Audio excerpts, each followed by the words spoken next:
ҳайате аз соҳибкорону раҳбарони ширкатҳои Ӯзбакистон рӯзҳои 16 ва 17 октябр ба вилояти Суғд меҳмон шуданд.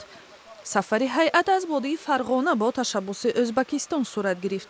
ҳукумати вилояти Суғд гуфт ин ҳайати 30 нафарӣ ба шаҳрҳои Хуҷанду Исфара рафта бо корхонаҳои истеҳсолӣ ва маконҳои таърихиву фарҳангӣ шинос шуд. ба ҳайати меҳмонон аз Ӯзбакистон соҳибкорон, раҳбарони ширкатҳо, зиёиён шомил буданд ва ҳадафашон шиносоӣ бо зиндагиву кори ҳамсояҳо аз вилояти Суғд буд. ба гуфтаи мақомот, мардум аз меҳмонони ӯзбакистонӣ хуш пазироӣ карданд ва меҳмонон барои самимияту пазироӣ ташаккур гуфтанд.